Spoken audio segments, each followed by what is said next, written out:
flexible. Machines occasionally fixed themselves out of embarrassment. Probability sometimes took suggestions. Tuesdays were still purple, but now they were purple with confidence. Randy's repair shop got a new sign. Randy's Repair and Restoration. We fixed reality, and all we got was this lousy sign. Business was good.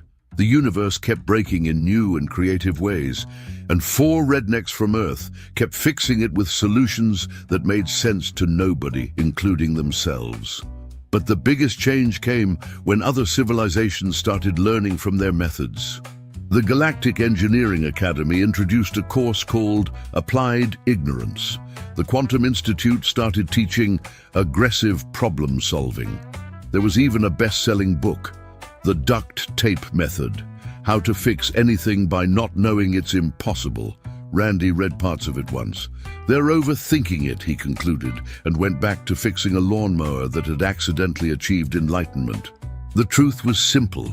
The universe wasn't held together by laws and constants and fundamental forces. It was held together by duct tape, WD-40, and the stubborn refusal of one species to accept that anything was truly unfixable.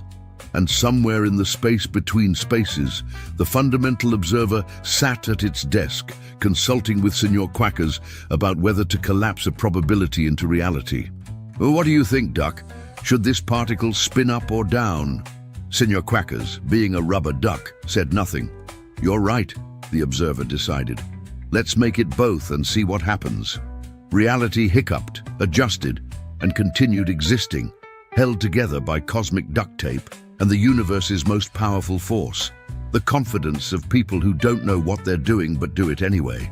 3 years passed. Randy's crew had fixed everything from a pulsar with depression to a galaxy that had forgotten how to rotate. They'd become legends, myths, the subject of doctoral dissertations that always concluded with, "We don't understand how this works, but it does." Then came the final call, the one they'd all been dreading, but somehow expecting. It wasn't from the Galactic Council or the Temporal Authority, or even the Fundamental Observer. It was from Earth, specifically from Mrs. Henderson. "Randy, my microwave's making that noise again."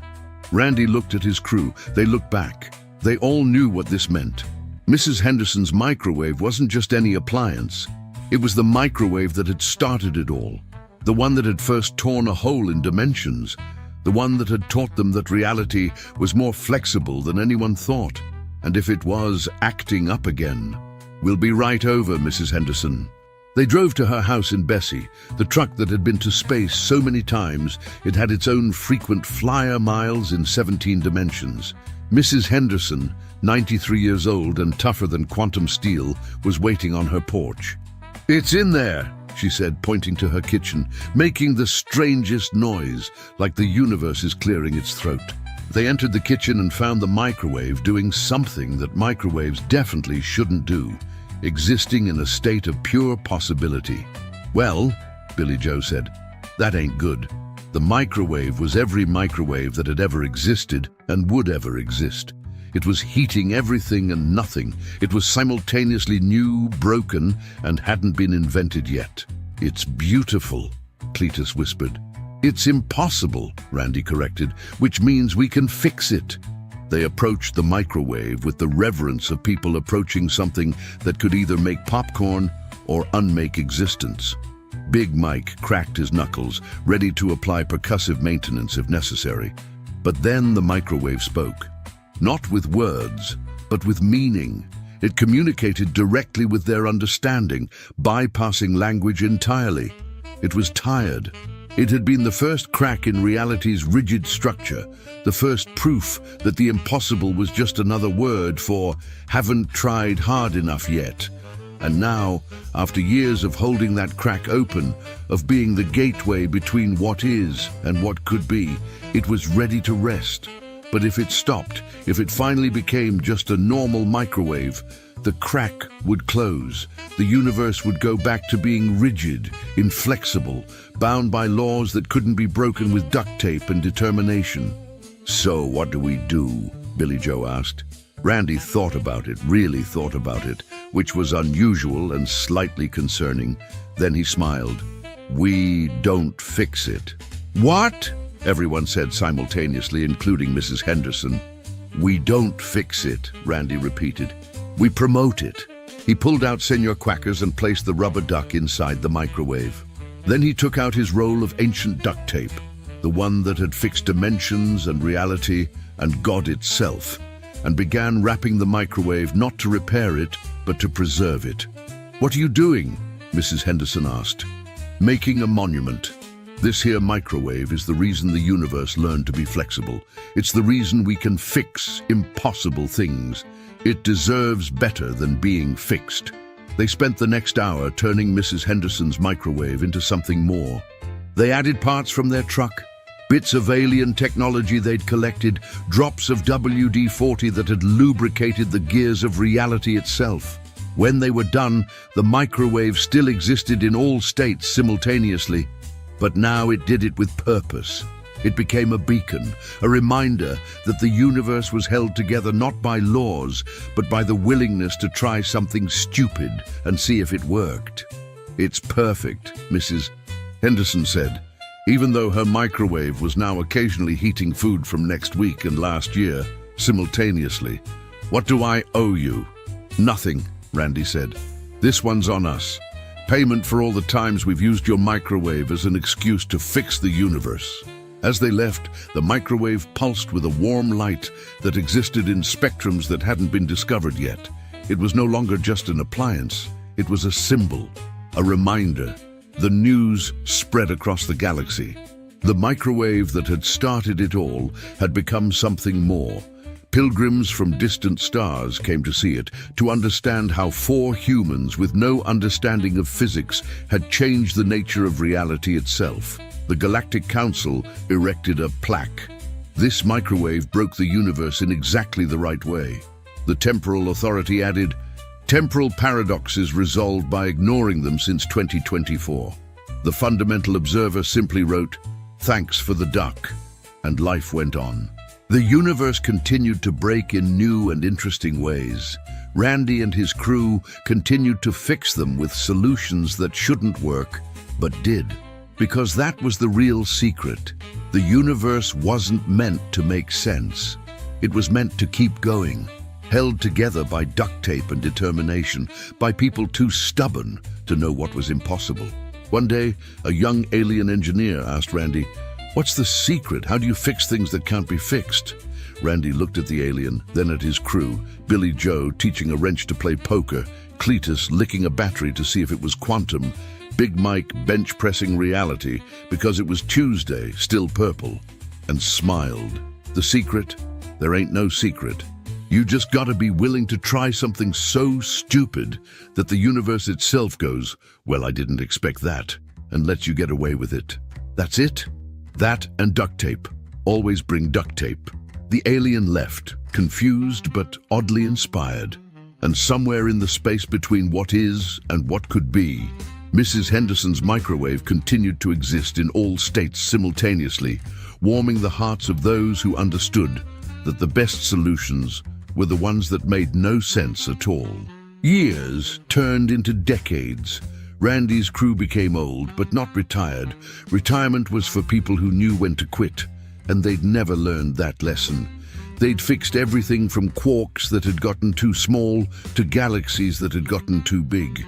They taught the universe that rules were more like suggestions and that any problem could be solved with enough duct tape and a complete disregard for what should be possible.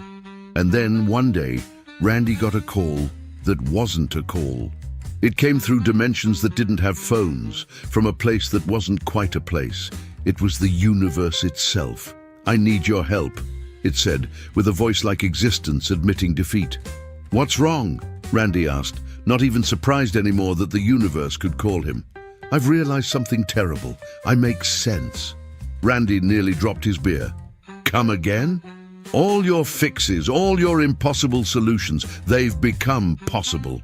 You've broken the universe so many times and fixed it so many ways that there are no rules anymore. Everything works. Nothing is impossible. I've become predictable in my unpredictability. And that's bad. It's boring. Do you have any idea how tedious existence is when everything is possible? There's no challenge, no surprise, no point. I need you to do something that even you can't do. Randy looked at his crew, all of them listening in on the impossible phone call. You want us to fail. I want you to try something so impossible that even your method of making the impossible possible can't make it possible. That's a lot of possibles. I'm desperate. Randy thought about it, really truly thought about it. Then he had an idea so stupid that even he was impressed by its stupidity. Boys, he said, we're gonna fix the universe by breaking our ability to fix things. How? Billy Joe asked. We're gonna follow the instructions. The silence that followed was deafening. Even the universe itself gasped. You don't mean... Cletus whispered. Yep, we're gonna read the manual. What followed was the hardest thing Randy's crew had ever done. They found the manual, the actual original manual for the universe, written in languages that predated language, in dimensions that existed before dimensions were cool. And they followed it.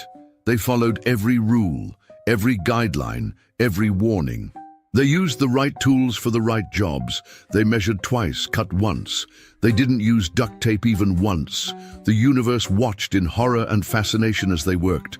They were fixing things correctly, using proper procedures, following safety protocols. It was wrong. It was unnatural. It was exactly what the universe needed.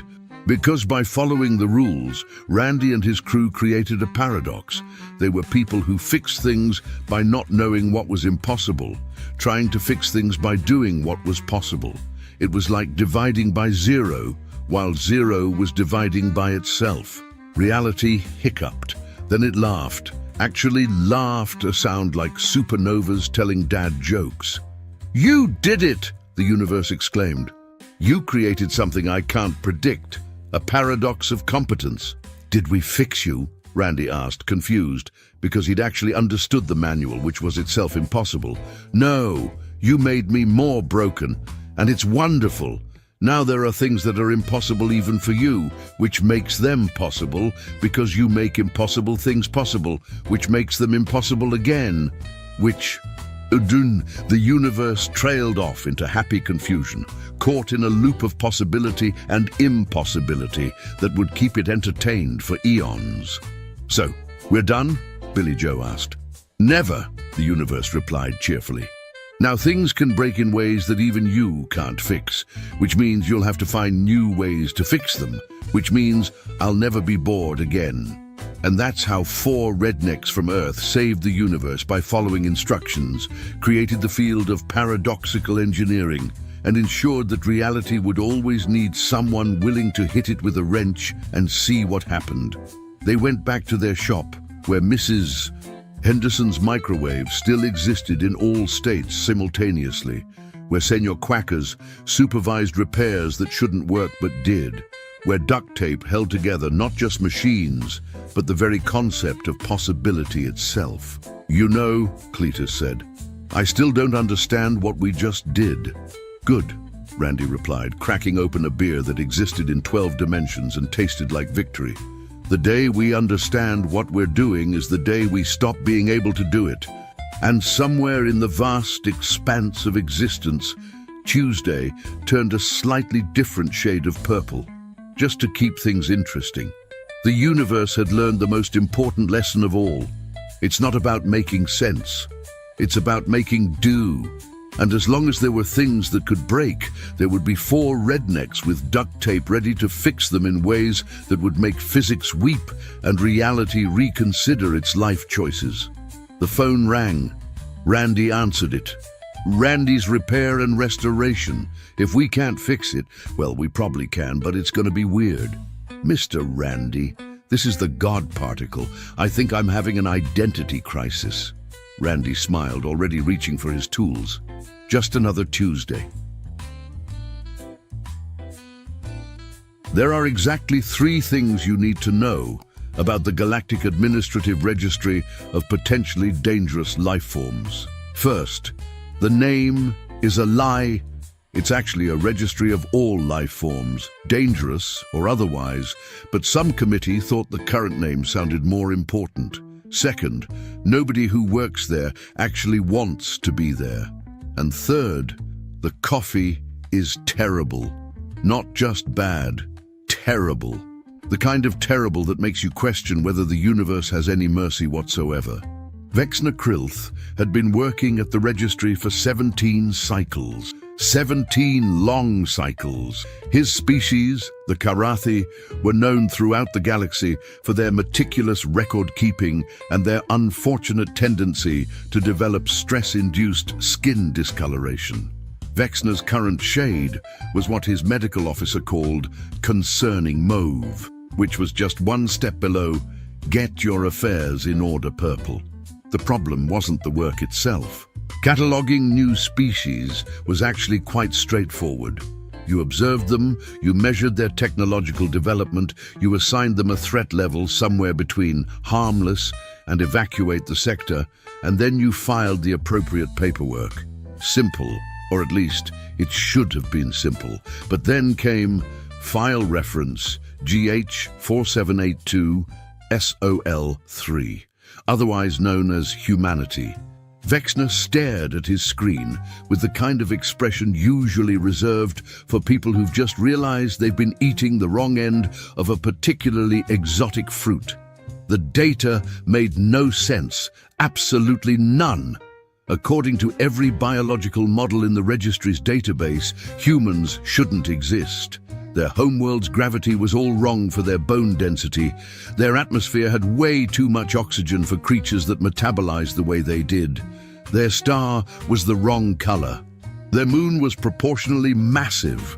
Everything about them screamed evolutionary impossibility. And yet, there they were, not just existing, but thriving. "This is ridiculous," Vexner muttered, his tentacles twitching with frustration.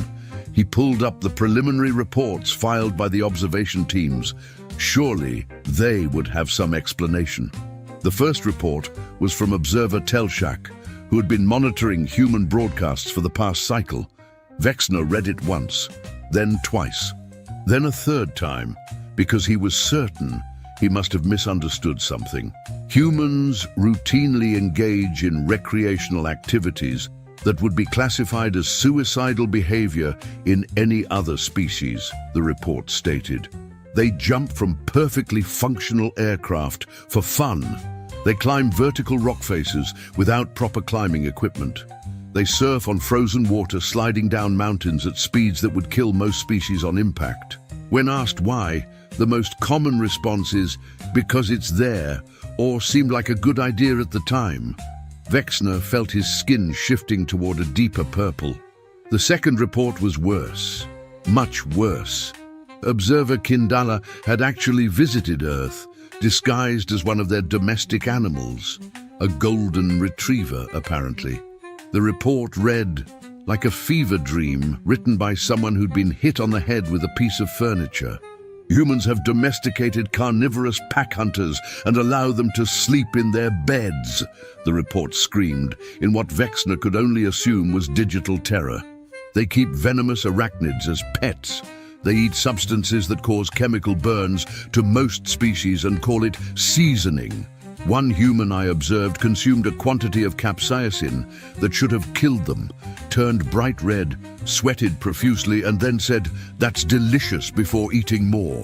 There was a note at the bottom of the report, requesting immediate transfer to any other assignment, would accept posting to a black hole observation station.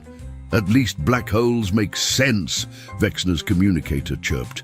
It was his supervisor, Threnody Vex, a Karathi like himself, but older and significantly more purple, the kind of purple that suggested she'd been dealing with humanity longer than Vexner had. "Krilumth," she said without preamble, "I'm sending you something. It's classified at the highest level. You're going to read it, you're going to panic, and then you're going to understand why I drink. I don't drink, Director." "You will." The file arrived 3 seconds later. It was titled Protocols for Managing Contact with Sol 3 Inhabitants, a comprehensive guide to not dying horribly. It was 47,000 pages long. What? Vexner's tentacles flailed wildly. Director, this is insane. Why would we need 47,000 pages of protocols for one species? The Gennari hive mind only required 3 pages, and they're a telepathic collective consciousness that can strip a planet of resources in a matter of hours. Read page 1347, Threnody said calmly, then call me back. Vexner navigated to the specified page. The heading read, Incident Report, the phrase. Oh no. According to the report, approximately 2 cycles ago, a human had been present on commercial trading station Theta 9. The station was a neutral meeting ground where species from across the galaxy conducted business, exchanged goods, and generally tried not to start wars with each other. It was considered one of the safest places in known space. Armed conflicts were forbidden. Violence was prohibited. Even raising your voice was considered poor form. The human's name was Derek Hoffman. He was, according to the report, unremarkable in every way except for his apparent complete lack of survival instinct. The problem began in Docking Bay 7. A Vreknari cargo hauler had malfunctioned during landing, blocking the entire bay.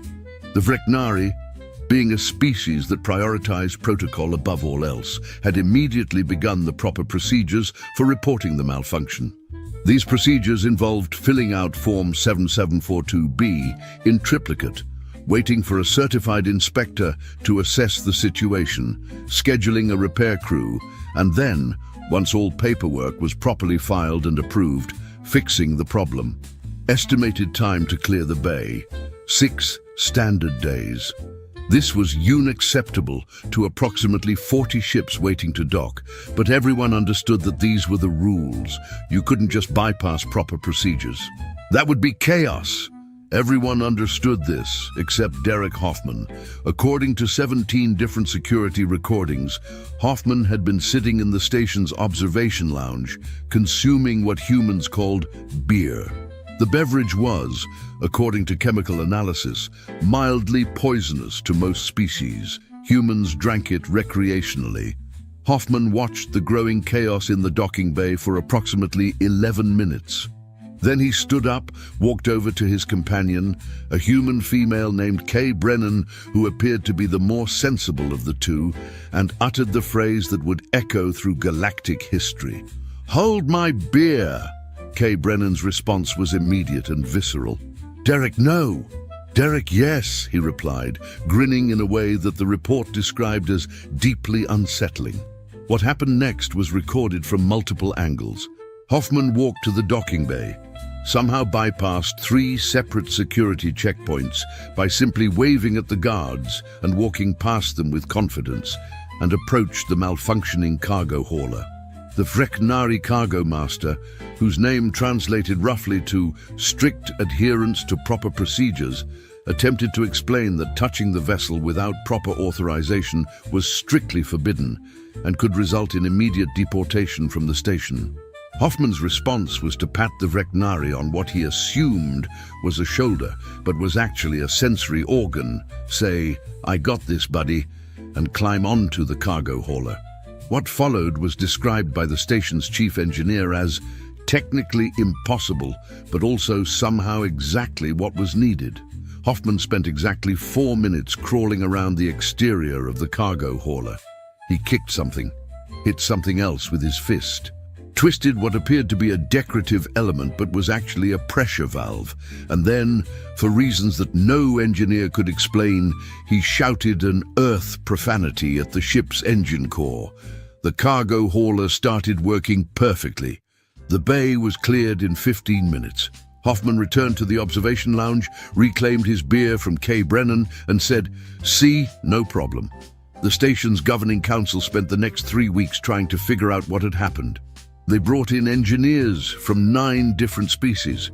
They analyzed every sensor reading. They interviewed Hoffman 17 times. His explanation never varied. "I don't know, man. I just kind of felt what was wrong and fixed it." This was impossible. Ships didn't work on feelings. They worked on clearly defined mechanical and energy principles. You couldn't just hit things and make them work, except apparently you could if you were human. The incident report concluded with a single line that Vexner read 3 times. Recommend classifying humans as category Omega, unpredictable reality distortion. Vexner called Threnody back. His skin had achieved a shade of purple he didn't even know was possible. This can't be real, he said. This has to be some kind of joke, a test for new employees, right? I wish, Threnody replied. Keep reading. It gets worse. Vexner didn't want to keep reading. He really didn't want to keep reading. But he was a Karathi, and Karathi always followed procedures. So he kept reading. Page 3209, the Manila Envelope Incident. Page 7412, why you should never challenge a human to a contest of any kind. Page 15803, the human concept of duct tape and why it violates several fundamental laws of physics. Page 22096, case study, how humanity solved an interstellar navigation problem using what they call eyeballing it. Each incident was more absurd than the last, and yet each had been verified by multiple independent observers. These weren't stories, they weren't legends, they were documented facts. Vexner felt something he hadn't felt since his first day at the registry. Genuine, existential terror. He was about to close the file when he noticed something strange. There was an appendix at the very end of the document.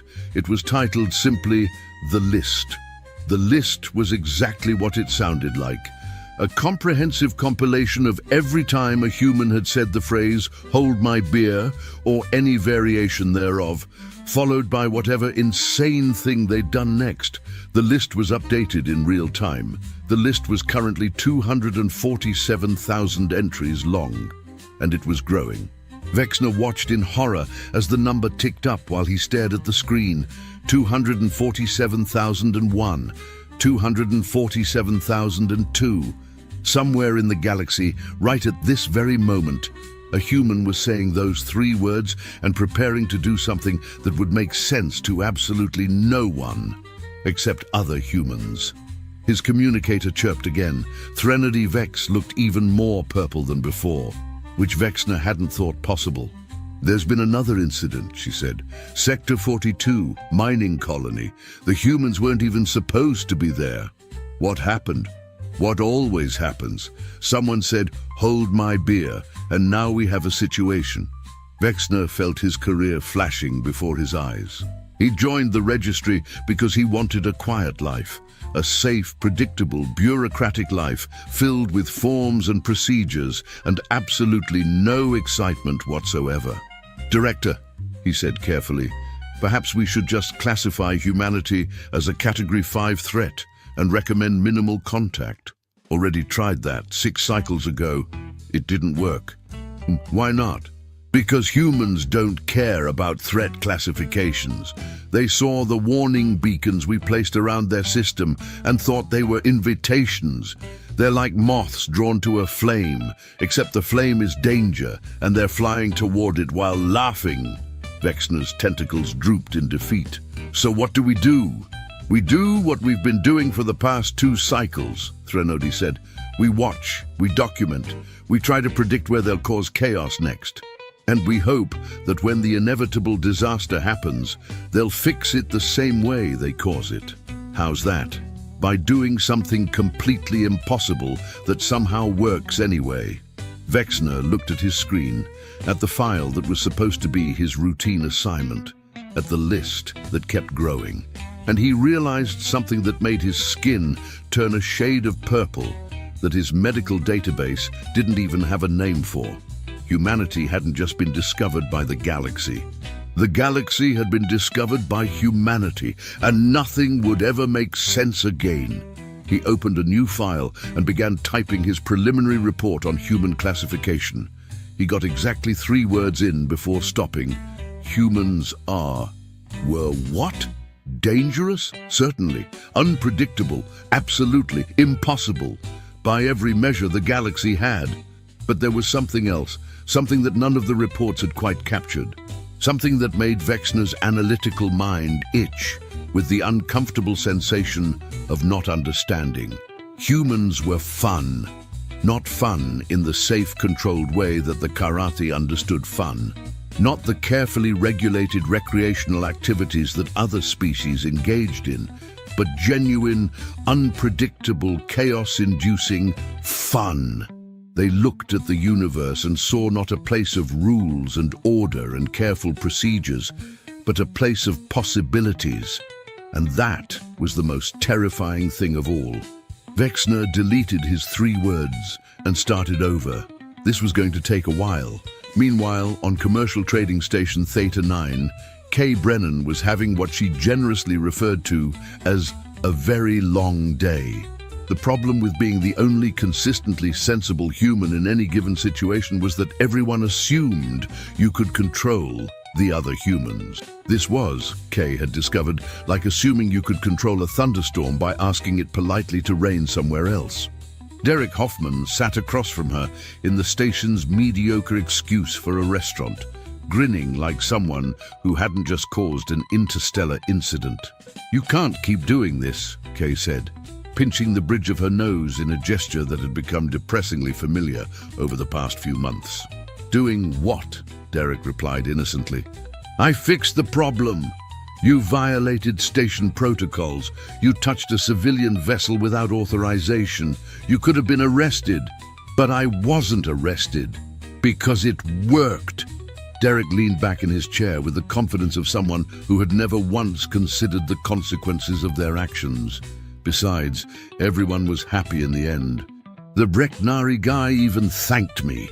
He filed a formal complaint. He thanked me first. The complaint came later, which means the thank you counts more." Kay stared at him. This was Derek's logic. This was the logic that had gotten them through 3 separate diplomatic incidents, 2 near-death experiences, and 1 situation involving a sentient plant that still gave her nightmares. The worst part, his logic worked. Not in any way that made sense, but it worked nonetheless. "Derek," she said slowly, "do you understand that we're representing humanity out here? That everything we do reflects on our entire species?" "Yep. And you're okay with that?" "Sure. Humans are great. We figure stuff out. We help people. We fix things." He paused. "Sometimes we break things first, but we always fix them eventually." Kay wanted to argue. She wanted to explain that the galaxy didn't work on eventually, that there were rules and procedures and carefully established protocols that existed for very good reasons. But she'd been traveling with Derek for 6 months now. 6 months of watching him solve problems that shouldn't be solvable. 6 months of seeing him befriend species that were supposed to be hostile. 6 months of witnessing the impossible become routine. And she'd realized something that her very organized, very rational mind had trouble accepting. Derek wasn't crazy. Well, he was a little crazy, but that wasn't the point. The point was that Derek saw the universe differently than everyone else. Where others saw rules, he saw suggestions. Where others saw barriers, he saw mild inconveniences. Where others saw impossible problems, he saw interesting challenges. And somehow, inexplicably, that worked. "Just promise me something," Kay said finally. "Anything. The next time you feel the urge to say, 'Hold my beer,' before doing something stupid. Yeah, at least try to think it through first." Derek considered this for a moment. "I can do that. How long should I think?" "More than 3 seconds would be a good start." "Deal!" Derek grinned. "See, I can be responsible."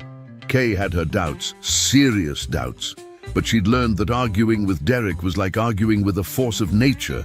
You couldn't win. You could only hope to establish a few ground rules and pray he remembered them when it mattered. Her communicator buzzed.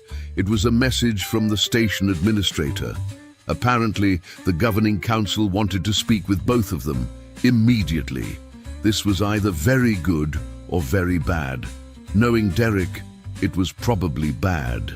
They made their way to the council chambers, which were designed to be impressive. High ceilings, elegant architecture, subtle lighting that suggested both authority and wisdom. It was the kind of room that made you want to behave yourself. Derek looked around and said, "Nice place. Do you think they'd let me hang a hammock in here?" Kay closed her eyes and counted to 10, in 3 different languages. The council consisted of 7 members, each representing different species and interests. They all looked tired, the kind of tired that suggested they'd been dealing with something exhausting for far too long. The council leader, a distinguished Karathi named Venshara, cleared his throat. "Derek Hoffman, Kay Brennan, thank you for joining us." "No problem," Derek said cheerfully. "Love what you've done with the place." Venshara's skin shifted toward purple. Kay recognized it as a bad sign. "We've been reviewing the incident in Docking Bay 7, Venshara continued. "While we acknowledge that your intervention did resolve the immediate problem, it has created certain complications." "Complications?" Kay asked carefully. 23 ships have filed requests for Derek Hoffman to examine their vessels, another council member explained. "Apparently, word has spread that he can fix things by feeling them. This is not a recognized repair methodology." "I mean, it works though," Derek pointed out. "That's not the point." Venshara's purple deepened. "The point is that we have procedures, standards, certifications. You can't just declare yourself a mechanic because you successfully kicked a cargo hauler." "Technically, I kicked it and hit it and shouted at it," Derek corrected. "It was a comprehensive approach." Kay wanted to die, just cease existing right there in the council chambers. It would be easier than dealing with this. But Venshara surprised her. Instead of exploding with rage or calling security, he simply deflated. The purple faded to a resigned mauve. "We've been receiving reports about humans for the past 2 cycles," he said quietly. "At first, we thought they were exaggerations. Surely no species could be that awesome," Derek suggested.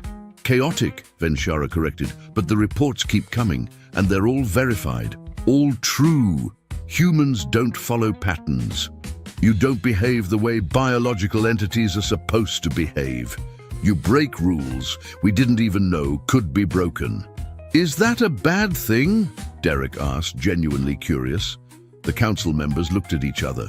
Several tentacles twitched. A few manipulator appendages flexed nervously. One member's bioluminescent patches flickered uncertainly. "We don't know," Venshara admitted. "That's the problem. We've established protocols for aggressive species, for expansionist species, for technologically superior species, but we have no protocols for species that are just weird," Derek offered helpfully. "Unpredictable." Kay decided it was time to intervene before Derek made things worse. "Council Leader Venshara, I apologize for my colleagues' unorthodox methods. We're still learning galactic customs. Perhaps if you could provide us with a copy of the relevant regulations, we could ensure better compliance in the future." It was a good diplomatic answer. Professional, reasonable, exactly what the situation called for. Venshara laughed. It wasn't a happy laugh. It was the laugh of someone who'd been pushed past the point of rational thought. "Regulations? You want regulations?" He activated his console, and a holographic document appeared. It was enormous. "This is the protocol manual for managing human interactions. 47,000 pages. We've been working on it for 2 cycles, and do you know how many humans have actually read it?" None, Kay guessed. "None," Venshara confirmed. "Not a single human.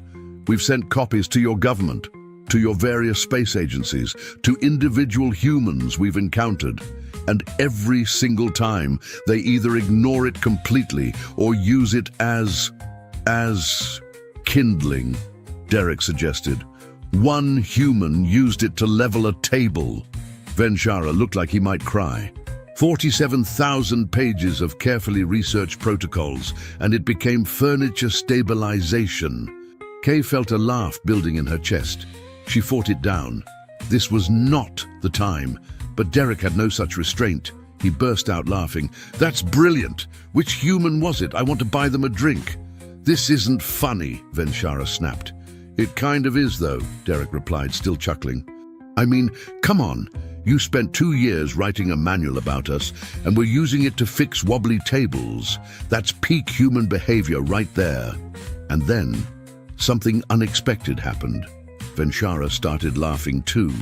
It started as a small chuckle, then grew into full-blown laughter. Soon, the entire council was laughing. The kind of laughter that comes from accumulated stress and absurdity, and the sudden realization that maybe, just maybe, you've been taking things too seriously. When the laughter finally subsided, Venshara wiped his eyes and looked at Derek with something that might have been respect. You're absolutely right, he said. It is peak human behavior. And that's exactly the problem. We can't regulate you because you don't want to be regulated. You see rules as suggestions, protocols as starting points, safety measures as interesting challenges to overcome. Guilty, Derek admitted cheerfully. So we're faced with a choice, Venshara continued. We can either ban humans from the station, which would solve nothing because you'd probably just ignore the ban. Probably, Derek confirmed. Or we can accept that humanity is going to do whatever humanity does, and we just need to adapt. Kay saw her opportunity. If I might suggest a compromise, what if Derek and I serve as liaisons? When problems arise that require human-style solutions, you contact us. We ensure things are done safely, or at least as safely as possible when Derek's involved. Hey, Derek protested. Am I wrong? No, but still. Venshara considered this. A human liaison position. Someone to translate between human chaos and galactic order. He looked at the other council members. It's insane. It might work, another member added. Those two statements aren't mutually exclusive when humans are involved, a third member pointed out. All right, Venshara decided. Trial period. 3 cycles. You serve as our human consultants. If it works, we'll make it permanent. If it doesn't work, we'll figure something out, Kay promised. We always do. That's what worries me, Venshara muttered. They left the council chambers with what Derek insisted was a promotion, and Kay considered a disaster waiting to happen. See, Derek said as they walked back to their quarters. Everything worked out. We're not employed as human chaos managers, Kay replied. That's not a normal job description. It is now. We're pioneers, trailblazers, the first humans to officially represent our species in a galactic capacity. We're the first humans they've met who haven't been immediately deported. Exactly. Success. Kay couldn't argue with that logic, mainly because Derek's logic existed in a dimension that normal logic couldn't access. But as they walked through the station, Kay noticed something interesting. The other species they passed weren't looking at them with fear or suspicion. They were looking at them with curiosity. Word had spread about Derek's repair work, about the human who'd solved in minutes what should have taken days. Some species nodded in greeting, others kept their distance, but it was respectful distance, not frightened distance. Humanity had made an impression. What kind of impression remained to be seen? Back in his office, Vexner Krillamph stared at his screen in growing horror. The preliminary report had been bad. The incident reports had been worse. But now he'd reached the section titled Theoretical Analysis, Human Problem-Solving Methodology. The report had been compiled by the galaxy's leading xenopsychologists. These were individuals who'd spent their entire careers studying how different species think, how they process information, how they make decisions. Their conclusion about humanity was simple. We have no idea. It is our professional assessment, the report stated, that human cognition does not follow any recognized pattern. They appear to make decisions based on factors that include, but are not limited to, intuition, boredom, curiosity, the phrase, why not, perceived entertainment value, and something they call because it would be funny. The report continued. Traditional threat assessment models are inadequate for evaluating human behavior. Standard prediction algorithms fail with 97% consistency. The remaining 3% appeared to be statistical anomalies rather than successful predictions. Vexner felt his skin approaching colors that shouldn't exist in nature. There was a case study attached. It described a human named Patricia Valdez, who'd been working on an asteroid mining operation. The operation had encountered a problem. A piece of equipment had become lodged in a narrow tunnel. Standard procedure was to carefully extract it using precision tools and careful maneuvering. Patricia's solution: "I'm going to ride it like a surfboard, and gravity will pull us both out." This should not have worked. It violated basic physics. But according to 17 different sensor logs, Patricia had indeed ridden the equipment out of the tunnel, landed safely, and then asked if anyone wanted to go again. The report noted, when asked to explain her reasoning, Valdez stated, "I don't know, seemed fun." This appears to be a common human justification for behavior that borders on suicidal. Vexner was beginning to understand why Threnody drank. His communicator buzzed. It was an urgent message from the Galactic Science Council. They'd been conducting long-range observations of Earth and had some findings. Vexner opened the file with trembling tentacles. The findings were impossible. According to the observations, Earth should not be able to support complex life. The planet's magnetic field was too weak. The atmosphere was too volatile. The tectonic activity was too aggressive. Every model suggested that life on Earth should have been wiped out dozens of times by natural disasters. And it had been. The report documented at least 5 major extinction events in Earth's history. But life kept coming back. And not just coming back, but evolving into increasingly complex forms until finally producing humans, who appeared to be the concentrated essence of refusing to die despite overwhelming odds. Humanity's existence, the report concluded, appears to be less a product of favorable evolutionary conditions and more an act of sheer stubbornness. They evolved on a planet that actively tried to kill them, and they responded by thriving. This may explain their behavioral patterns. They approach the universe the same way they approached their hostile homeworld, with determination, creativity, and an apparent inability to recognize when they should give up. There was a footnote at the bottom of the page.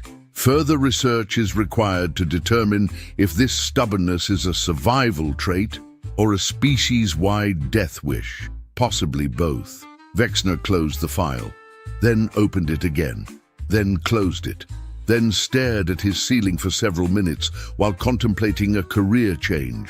The problem was that he was good at his job. He understood xenobiology. He understood threat assessment. He understood how to classify species based on observable criteria. But humans didn't fit. They were biological impossibilities with a penchant for chaos and an apparent immunity to common sense. His communicator buzzed again. Another message from Threnody. "Stop trying to make sense of it," she wrote. "You'll just hurt yourself. Accept that humans are weird and move on."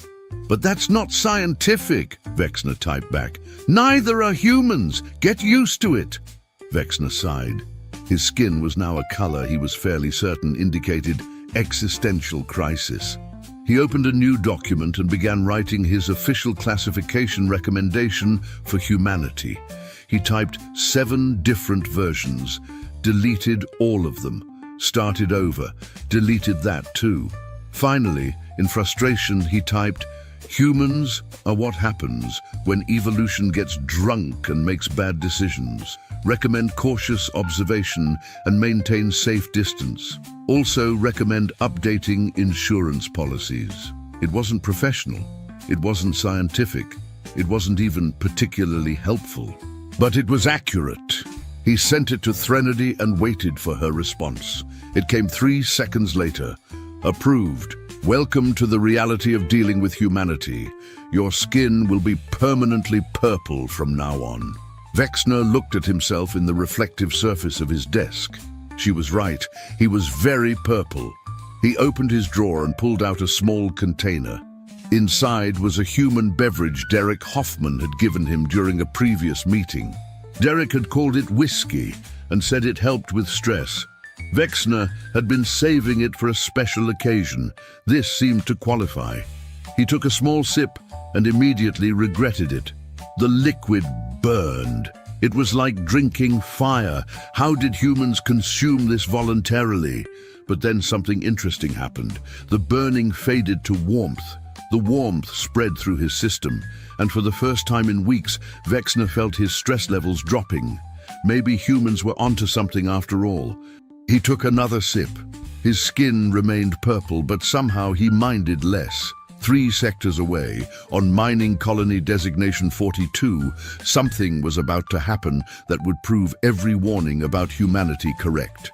The colony was staffed by Karathi miners who'd been extracting valuable minerals from an asteroid belt for the past 8 cycles. It was routine work, predictable, safe, boring, which was exactly how they liked it.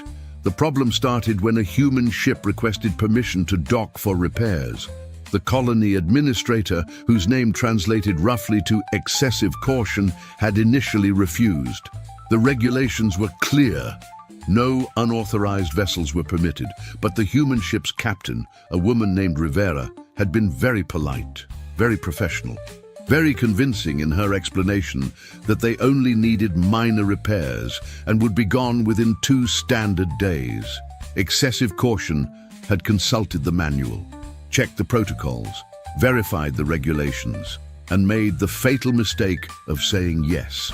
The human crew consisted of 4 individuals: Rivera, who appeared competent, an engineer named Hofstadter, who seemed knowledgeable, a navigator named Chen Okonkwo, who was quiet but efficient, and someone named Rafe. Just Rafe. No last name. No formal title. When asked what his role was, he'd responded, "I'm the guy who fixes things when they break." This should have been excessive caution's first warning. The repairs went smoothly for the first day. The human crew kept to themselves, worked efficiently, and caused no problems whatsoever. Excessive caution began to relax. Perhaps the warnings about humans were exaggerated.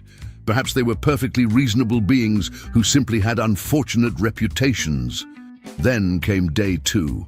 Excessive caution was reviewing the mining schedules when his assistant, whose name meant mild anxiety, rushed into his office. "Sir, we have a situation." Those 3 words sent excessive caution's skin into emergency purple. What kind of situation? It's the humans. Specifically, it's Rafe. What has he done? He's in the main excavation shaft. That's restricted. How did he get access? He walked past the security checkpoint, said don't worry about it, and kept walking. The guards were so confused they just let him through. This was a very human thing to do. Act with such confidence that people assume you must have authorization. Excessive caution activated the shaft monitoring systems. Sure enough, there was Rafe standing in front of the primary drilling mechanism. The drill had been malfunctioning for the past 3 days. Not seriously, but enough to reduce efficiency by 12%. A replacement part was scheduled to arrive in 2 weeks. The regulations were clear. Until the replacement arrived, the drill would operate at reduced capacity. Attempting repairs without proper parts and authorization was forbidden. Excessive caution watched in growing horror as Rafe examined the drill, walked around it, kicked it once, nodded to himself, and then Rafe did something that made excessive caution's blood run cold. He looked directly at the security camera and grinned. "Hey!" Rafe shouted, apparently knowing someone was watching. "You might want to clear everyone out of this section. This is gonna get loud." "What?" Excessive caution screamed at the monitor. "What is he doing?" He activated the communication system. "Human Rafe, step away from the drilling mechanism immediately. You are in violation of 17 safety regulations."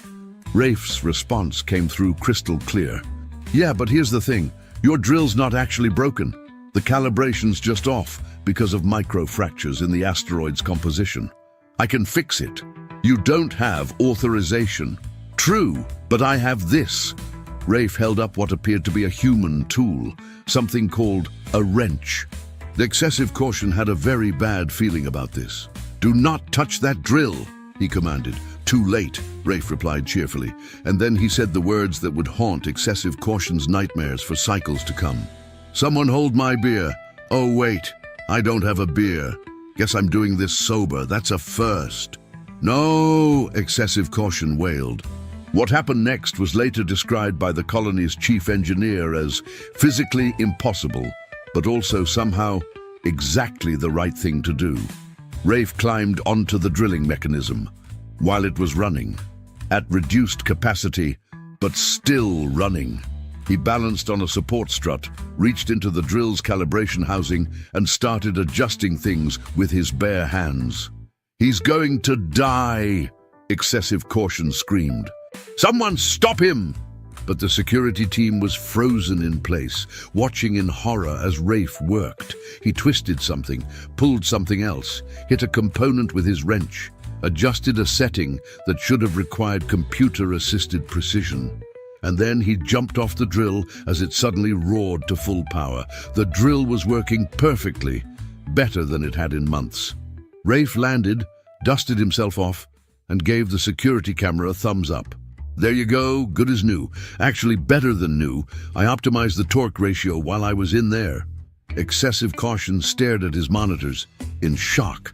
The drill's efficiency had increased to 108%. That shouldn't be possible. Drills didn't operate above maximum efficiency. That's why it was called maximum. His assistant was the color of a deep bruise. "Sir, what do we do?" I don't... Excessive caution couldn't form words. His entire understanding of reality had been shattered in the space of 3 minutes. Rafe made his way back to the surface, where Captain Rivera was waiting with her arms crossed. "Rafe," she said in a tone that suggested this was not the first time they'd had this conversation. "Captain," he replied innocently, "what did I say before we docked? Don't touch anything? And what did you do? Touched something?" Rivera pinched the bridge of her nose. "We're trying to make a good impression. We're trying to show the galaxy that humans can follow rules. But I fixed it. It's working better now. That's not the point." Excessive caution arrived, out of breath from running. He stared at Rafe with an expression caught between gratitude and terror. You fixed the drill," he managed to say. "Yep," Rafe confirmed. "No problem." "But how? You didn't have schematics. You didn't have the proper tools. You didn't even have authorization." Rafe shrugged. "Didn't need any of that. I could hear what was wrong." "You could hear it?" "Sure. It was making this little clicking sound that meant the calibration was off. So I adjusted it. Simple." "That's not simple. That's impossible." "Nah, impossible is different. Impossible is like, I don't know, time travel or something. This was just mechanical work." Excessive caution felt his carefully ordered worldview crumbling. He'd spent his entire career following procedures, respecting protocols, doing things the right way. And this human had just solved in minutes what his entire engineering team had declared required specialized parts and 2 weeks of careful work. "I should ban you from the colony," excessive caution said weakly. "Yeah, probably," Rafe agreed. "But you're not gonna." "Why not?" "Because your other 3 drills have the same problem, and now you know they can be fixed without waiting for parts." Excessive caution checked his monitoring systems. Rafe was right. The other drills showed similar calibration drift. "How did you know that?" "Lucky guess?" Rafe offered. It was not a lucky guess. Somehow, this human had assessed the entire operation in the brief time they'd been docked and identified problems the colony's own engineers had missed. Captain Rivera stepped forward. "Administrator, I apologize for my crew members' behavior. We'll complete our repairs and leave immediately." But excessive caution surprised himself. "Wait." Everyone looked at him. Could you fix the other drills too?" Rafe grinned. "Absolutely. This is fun. This is a violation of 17 regulations," excessive caution protested, then added more quietly, "But yes, Please, fix them. 2 hours later, all 4 drills were operating at over 100% efficiency. The colony's mining output had increased by 23%. Production quotas that were supposed to take 3 months would now be completed in 2. Excessive Caution sat in his office, staring at the efficiency reports. His skin had achieved a purple so deep it was almost black. His assistant entered with a message. "Sir, the human ship is requesting permission to depart." "Granted," Excessive Caution said automatically. Then, "Wait, send them this." He quickly composed a message. "Thank you for your assistance. Please never return. Also, if you encounter other humans who can fix things by hearing them, please keep them away from my colony.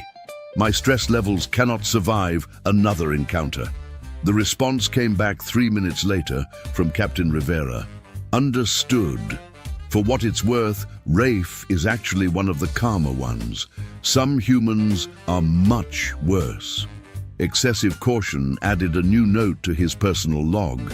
"Request transfer to observation post in uninhabited system.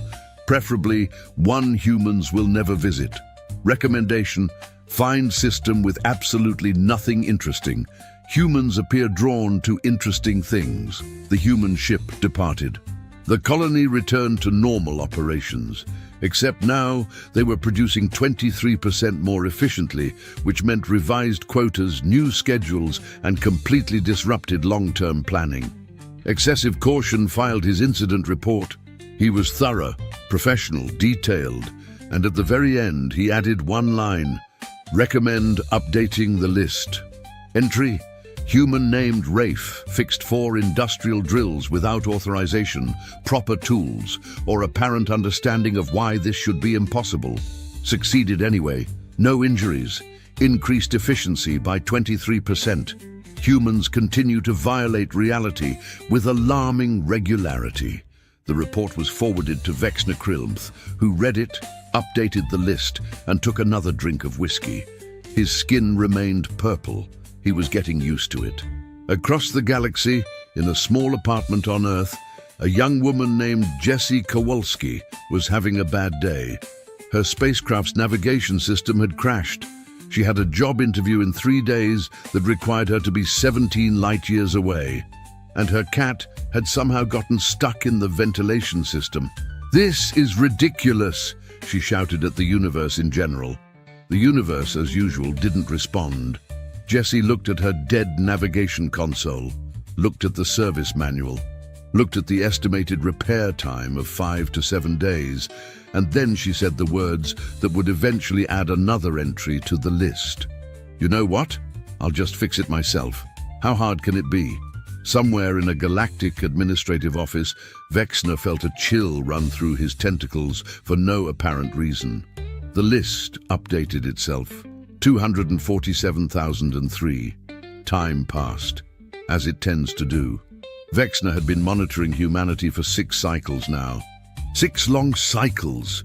He'd read thousands of incident reports, updated the list more times than he could count, consumed enough whiskey to stock a small bar, and he'd come to a realization that he wasn't sure he wanted to accept. Humans weren't just chaotic. They weren't just unpredictable. They were something the galaxy had never encountered before. Functional chaos. Every species had problems. Equipment failures, logistical nightmares, bureaucratic tangles. These problems were solved through careful planning, proper procedures, and established protocols, except when humans were involved. When humans encountered problems, they solved them through what appeared to be sheer force of will, combined with complete disregard for how things were supposed to work. And it worked. That was the truly maddening part. It worked. Vexner's office had become something of a gallery of human incidents. He'd printed out the most absurd reports and pinned them to his walls. His colleagues thought he was obsessed. They were probably right. But Vexner had realized something important. Humans weren't just chaos. They were creative chaos. They looked at problems from angles that other species didn't even know existed. His communicator buzzed. It was Threnody Vex, and she sounded different, less stressed, almost amused. "Krilmth," she said, "we have a situation." What kind of situation?" Vexner asked wearily. He'd learned that situation in the context of humans could mean anything from minor inconvenience to fundamental reshaping of physical laws. "The good kind, I think. Maybe. We're calling an emergency session of the Galactic Council. Topic: humanity. Specifically, what to do about humanity. I thought we'd decided on watchful observation and strategic avoidance." That was before the Graviton 9 incident. Vexner felt his skin paling. What happened at Graviton 9? Nothing bad. That's the surprising part. Graviton 9 had a complete power system failure. Total blackout. Life support critical. They were 6 hours away from evacuating the entire station when a human freighter happened to pass by. Please tell me they didn't. They did. 3 humans working without proper equipment or authorization restored power to a station that our best engineers said would take weeks to fix. Did it in 4 hours, using what they called spare parts and optimism. Vexner pulled up the report, read it 3 times, checked the verification signatures. It was all true. "The council meeting is in 2 standard hours," Threnody continued. "They want you to present your findings on humanity. Think you can condense 6 cycles of observations into a coherent presentation?" "Probably not, but I'll try." "That's the spirit!" "Oh, and Krilmth?" "Yes?" "Wear your most professional attire. This is going to be the most important presentation of your career." "Why?" "Because the council is considering offering humanity a permanent seat." Vexner's tentacles stopped moving. "What?" "You heard me. A council seat. Full membership in the galactic community. And they want your recommendation on whether we're completely insane for considering it." The communication ended. Vexnor sat in his purple-tinted office, surrounded by reports of human chaos, and tried to figure out how to explain 6 cycles of impossible observations to the galaxy's most important governing body. He opened a new file and titled it Humanity, a comprehensive analysis of why everything we thought we knew was wrong. Then he started writing. 2 hours later, Vexner stood before the Galactic Council. The chamber was filled with representatives from 47 species. All of them looked at him with expressions ranging from curiosity to concern. The council leader, an ancient Kwarathi named Threnor Vex, who'd held the position for 20 cycles, gestured for Vexner to begin. "Honorable Council," Vexner started, his voice remarkably steady despite his internal panic. "I've been asked to present my findings on humanity, to determine whether they're suitable for membership in the galactic community." He activated his presentation. The first slide showed a simple question. What are humans? 6 cycles ago, I would have said humans are a biological impossibility, a species that shouldn't exist but does anyway. I would have recommended minimal contact and cautious observation. Vexner changed slides. This one showed the list. This is a compilation of every time a human has uttered the phrase, "hold my beer," or any variation thereof, followed by whatever action they took next. When I started tracking this 6 cycles ago, the list had 247,000 entries. He paused for effect. It now has over 800,000 entries. Gasps rippled through the chamber. In the past 6 cycles, humans have repaired 43 ships using methods that violate known engineering principles, solved 18 supposedly unsolvable diplomatic disputes by simply ignoring protocols and talking to people, saved 7 space stations from various disasters using what they call creative problem solving, and somehow befriended species that were classified as impossible to communicate with. Another slide. This one showed efficiency reports from Mining Colony 42. When humans interact with our technology, efficiency increases by an average of 19%. When asked how they achieve this, the most common response is, "I don't know, it just seemed right." Vexner looked around the chamber. Every eye was on him. Humans don't follow our rules because they can't. not because they're malicious or deliberately contrary, but because they literally process reality differently than every other known species. They see problems as puzzles to be solved rather than obstacles to be avoided. He changed slides again. This one showed a quote from Derek Hoffman. "We figure stuff out. That's what humans do." And that honorable counsel is what makes humanity both terrifying and valuable. They figure stuff out.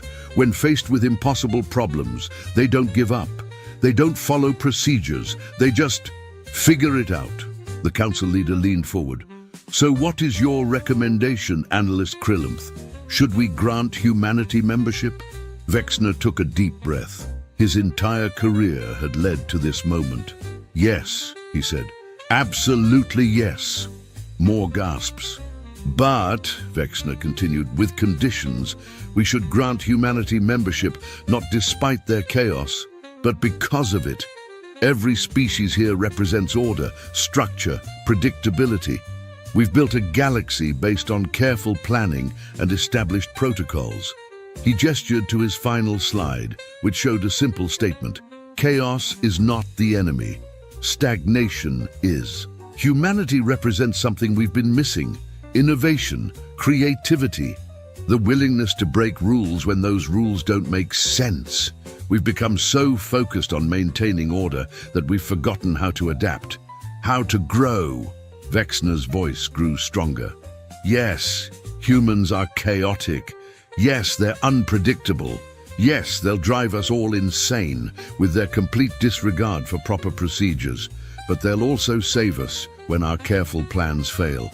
They'll solve problems we didn't even know we had. They'll remind us that the universe is not meant to be controlled, but explored." He paused, looking at each council member in turn. "My recommendation is this: grant humanity full membership. Assign them to problem-solving positions where their creativity is an asset rather than a liability. And most importantly, learn from them. Because if 6 cycles of observation has taught me anything, it's that humans have something we desperately need." "What's that?" the council leader asked. "The courage to say why not instead of why." The chamber fell silent. Then the council leader did something unprecedented. He started laughing. Not the stressed laughter of Venshara, but genuine, delighted laughter. "Analyst Krillinth," he said once he'd composed himself, "that is the most passionate defense of chaos I've ever heard. And coming from a Karathi, that makes it even more remarkable. I've been driven temporarily insane by 6 cycles of observing humans," Vexner admitted. "But it's the good kind of insane." The council deliberated for 3 standard hours. Vexner waited outside, his skin cycling through every shade of purple known to science, and several that weren't. Finally, they called him back in. "The council has reached a decision," the council leader announced. "By a vote of 41 to 6, we are extending an invitation to humanity to join the galactic community as full members." Vexner felt relief wash over him. "However," the council leader continued, "we are also implementing what we're calling the Krillinth Protocol, named after you, since you seem to be the only being in the galaxy who understands humans even slightly." "What's the protocol?" "Every major installation, ship and facility will have at least one human on staff, not as crew, not as workers, but as consultants. When problems arise that seem unsolvable, we ask the human for input. When equipment fails in ways our engineers can't fix, we let the human feel what's wrong. When diplomatic situations become impossible, we send in the human to say whatever ridiculous thing will somehow make it work." "You're institutionalizing human chaos," Vexner said in wonder. "We're harnessing it," the council leader corrected. "The difference being that now it's official, with proper documentation and safety protocols, which the humans will probably ignore, but at least we'll have tried." Vexner felt something he hadn't felt in 6 cycles. Hope. "There's one more thing," the council leader added. "We need someone to head the new Human Integration Department.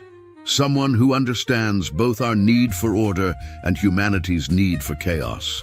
someone who's dedicated 6 cycles to studying humans and somehow remained mostly sane. Vexner's tentacles drooped. No. Yes. Please no. You're promoted. Congratulations, Director Krillumth. My skin is going to be purple forever.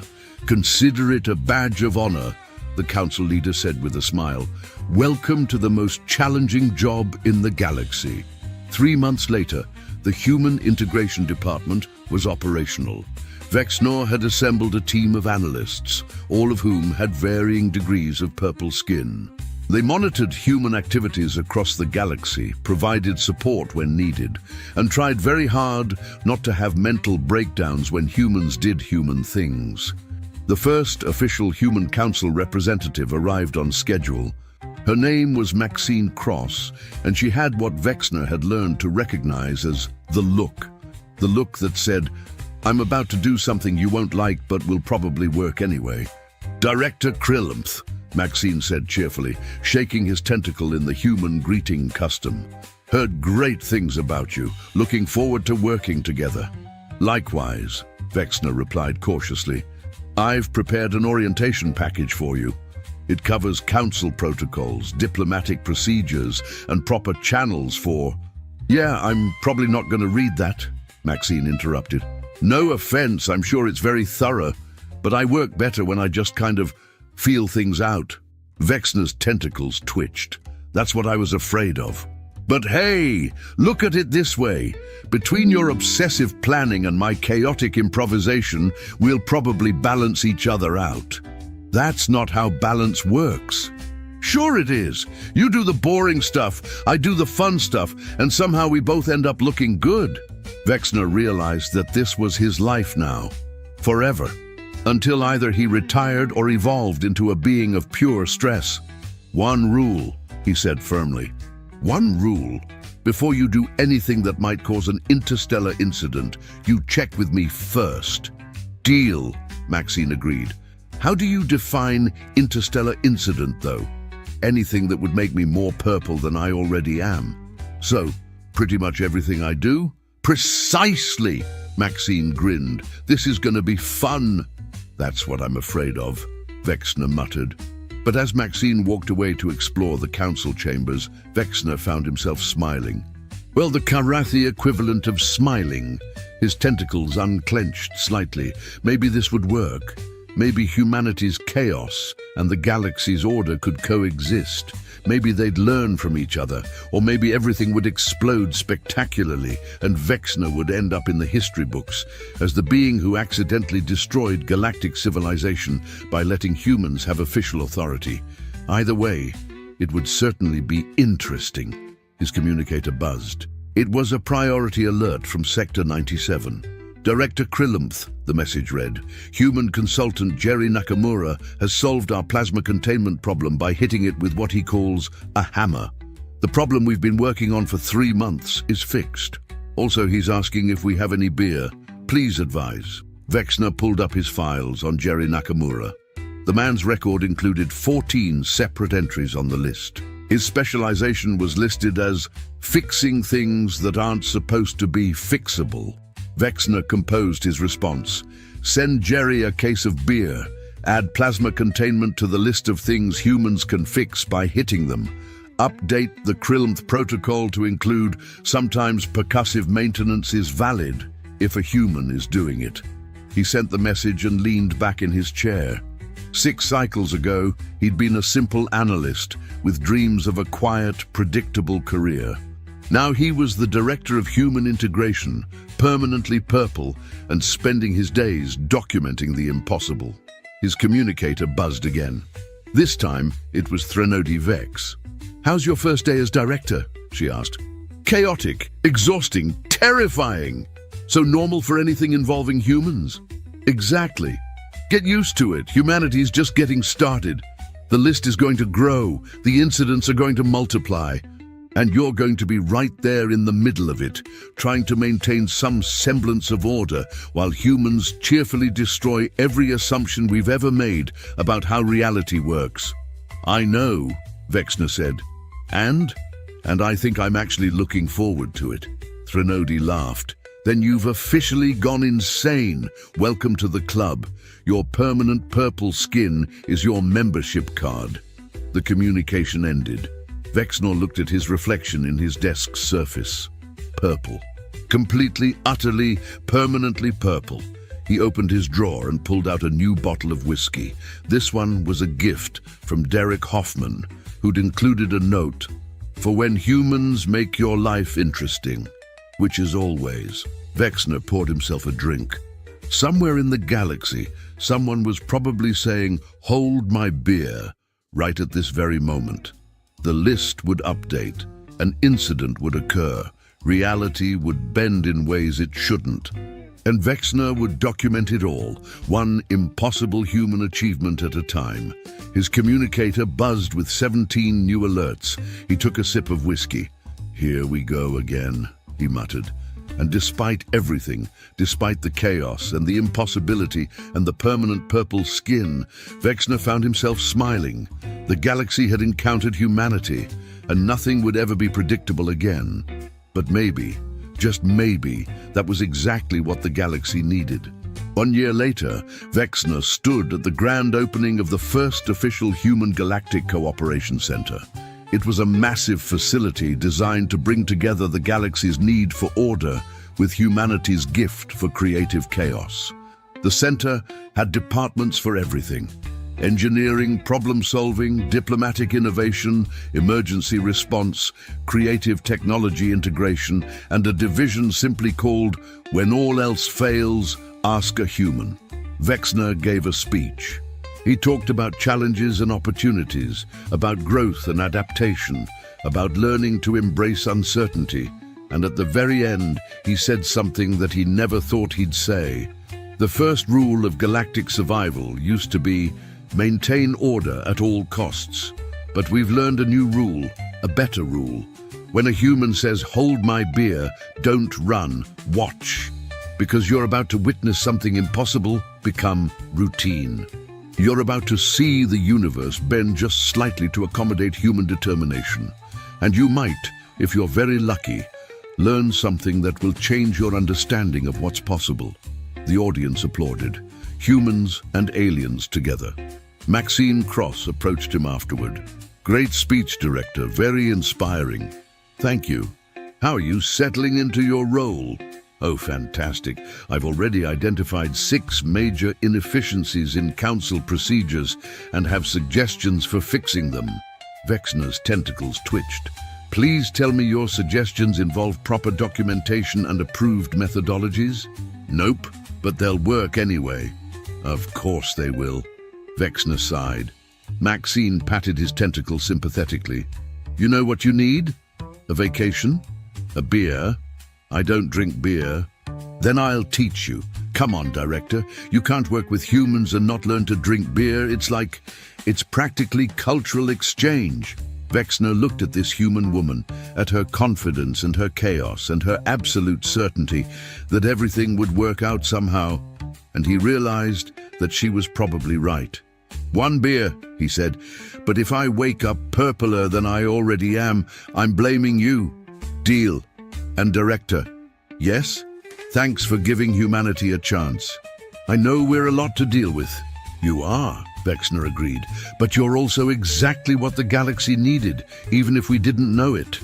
They walked toward the center's social area, where humans and aliens mingled with varying degrees of comfort and confusion. Vexnor's communicator buzzed. Another update to the list. Number 1,372,946. He glanced at it. A human named Wei had apparently fixed a broken star chart system by percussive recalibration and positive encouragement. Vexnor added it to the files and kept walking. The list would keep growing. Humans would keep being impossible, and Vexnor would keep documenting it all, because that was his job, his impossible, exhausting, terrifying job, and he wouldn't trade it for anything, not even normal-colored skin. Somewhere in the galaxy, someone raised a beer and prepared to say 3 words that would change everything, and Vexnor was ready. As ready as anyone could be for humanity, which wasn't very ready at all. But that was the point, wasn't it? Humans didn't wait for you to be ready. They just did what they did and you adapted, or turned purple trying. Vexnor took a sip of his beer, discovered it tasted better than he expected, and realized that maybe humanity had been right about more things than just problem solving. Maybe chaos wasn't the enemy. Maybe control was overrated. Maybe the universe was meant to be surprising. His communicator buzzed again. Vexnor looked at it, smiled, and for the first time in his career, he didn't immediately check the alert. It could wait. Whatever impossible thing a human had just accomplished could wait 5 more minutes. Because right now, Vexnor was learning an important human custom. Enjoying a beer with friends while everything else could, as humans said, chill the hell out. The galaxy had survived for billions of years without humanity, but now that humans were here, Vexnor couldn't imagine going back, purple skin and all. The Galactic Council had been running the universe for approximately 14,000 years, give or take a few centuries that nobody bothered to count properly because the paperwork got lost during a filing system migration in the year 3847, on a Tuesday. Probably. The Council operated from a space station the size of Jupiter's smaller moon, which sounds impressive until you realize that most of that space was dedicated to filing cabinets. Physical filing cabinets in space. Because the Threndaxians, who had invented interstellar travel roughly 6,000 years before humans figured out the wheel, had also invented bureaucracy so complex that digital systems simply gave up and displayed error messages in languages that hadn't been spoken in millennia.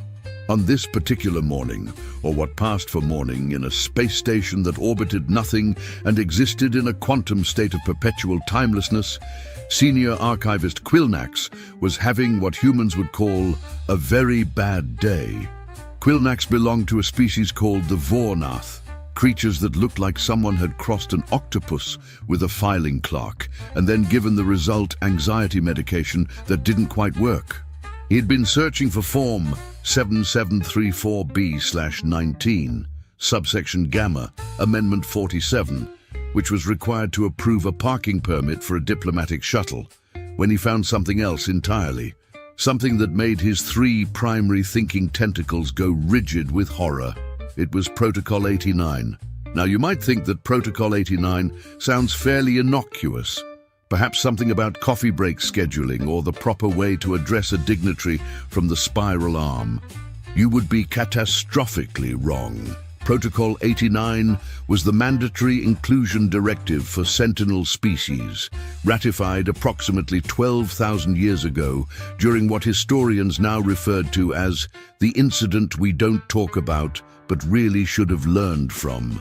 The protocol stated, in language so clear that it had survived translation into 4,000 different languages without losing meaning, that any sentient species that met specific criteria must be offered a position as a defender of the Galactic Council.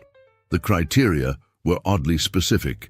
The species must have achieved faster-than-light communication, must have weapons capable of destroying their own planet, and must have demonstrated what the original drafters called a peculiar disregard for their own survival that borders on creativity. Earth ticked all 3 boxes.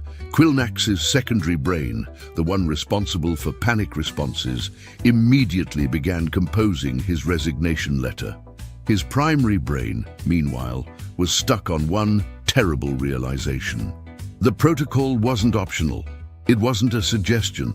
It was mandatory, enforced by legal frameworks so ancient and so deeply embedded in council law that removing it would require unanimous approval from every member species.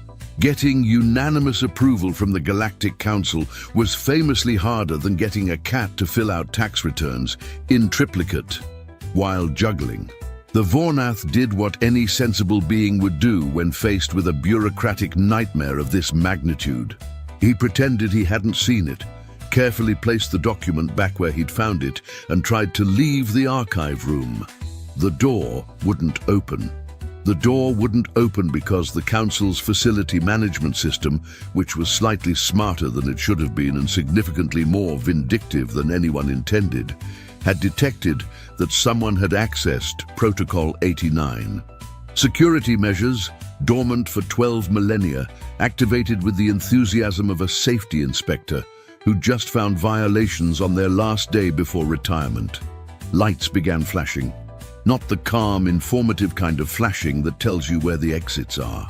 The aggressive, accusatory kind of flashing that suggests you've done something terrible and everyone's about to know about it.